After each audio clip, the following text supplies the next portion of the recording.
Hai everyone, tahukah kamu apa itu kontrasepsi hormonal? Metode modern kontrasepsi hormonal. Kontrasepsi merupakan upaya untuk mencegah terjadinya kehamilan. Upaya tersebut dapat bersifat sementara dan dapat pula bersifat permanen. Salah satu kontrasepsi yang bersifat sementara adalah pil dan suntik. Jenis pil yaitu ada pil kombinasi dan mini pil. Pil kombinasi. Pil kombinasi mengandung hormon estrogen dan progesteron.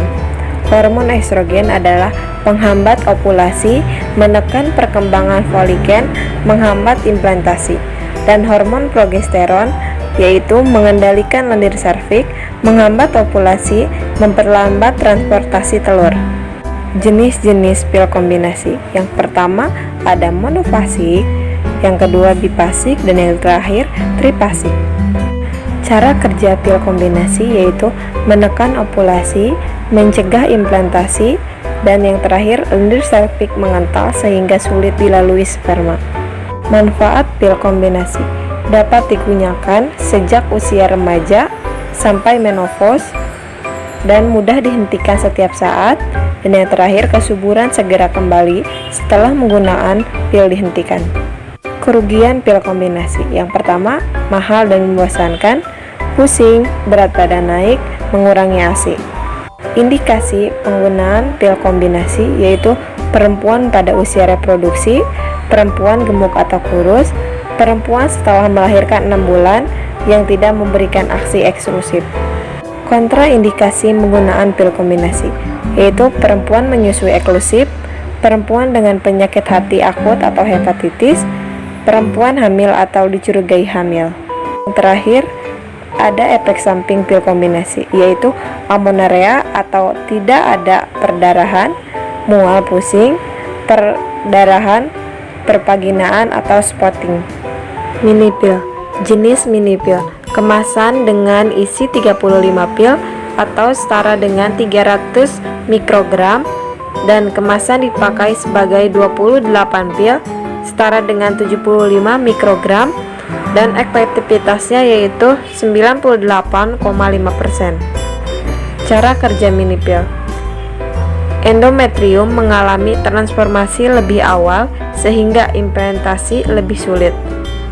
Menghentikan lendir serviks sehingga menghambat penetrasi sperma. Keuntungan kontrasepsi pil. Sangat efektif bila digunakan secara benar, tidak mengganggu hubungan seksual, tidak mempengaruhi ASI, dan kesuburan cepat kembali. Kerugian kontrasepsi mini pil. 30 sampai dengan 60% mengalami gangguan haid atau perdarahan setelah spotting amenorrea, pengikatan atau penurunan berat badan, dan harus digunakan setiap hari dan tanpa waktu yang sama. Kontraindikasi menggunakan mini pil yaitu perempuan hamil atau diduga hamil, perempuan dengan peredaran perpaginal yang belum jelas penyebabnya. Keadaan yang memerlukan perhatian khusus penggunaan mini pil yaitu stroke, penyakit jantung koroner atau impak, dan kanker payudara. Jenis suntik. Jenis suntik kontrasepsi suntik. Yang pertama ada kontrasepsi suntik kombinasi atau KSK, dan yang kedua ada kontrasepsi suntik progestin atau KSP. Keuntungan kontrasepsi suntik kombinasi yaitu tidak mengganggu proses senggama, tidak perlu diperiksa dalam, efek samping minimal, tidak tergantung kebiasaan lupa minum obat. Keuntungan kontrasepsi suntik progestin sangat efektif, digolongkan sebagai metode jangka menengah arena, memberikan efek kontraseptik untuk 2 atau 3 bulan per 1 kali injeksi, tidak mempengaruhi produksi ASI. Implan.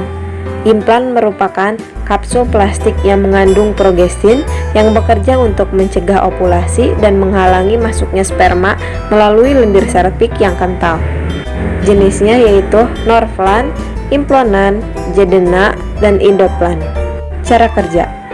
Lendir serviks menjadi kental, mengganggu proses pembentukan endoterium sehingga sulit terjadi implantasi, mengurangi transportasi sperma, menekan ovulasi. Masa pakai implan yaitu 3-4 tahun. Keuntungan, perlindungan jangka panjang sampai dengan 5 tahun, penggalian tingkat kesuburan cepat setelah pencabutan, tidak mengganggu kegiatan segama, tidak mengganggu hak ASI, dapat dicabut sesuai kebutuhan. Keterbatasan dapat menyebabkan perubahan pola haid berupa spotting, hipermenora, atau amenora. Keluhan yang sering muncul yaitu nyeri kepala, peningkat dan penurunan berat badan, nyeri payudara, mual, dan gelisah. Kontraindikasi penggunaan implan: hamil atau diduga hamil, perdarahan yang belum jelas penyebabnya, benjolan atau kanker payudara, dan yang terakhir, tidak dapat menerima perubahan pola haid. Distribusi, frekuensi, dan langsung pemakaian, yaitu angka kelangsungan pemakaian 76% sampai dengan 95% pada tahun pertama dan menjadi 25% sampai dengan 78% di tahun kelima. Rata-rata lama pemakaian 3,5 tahun.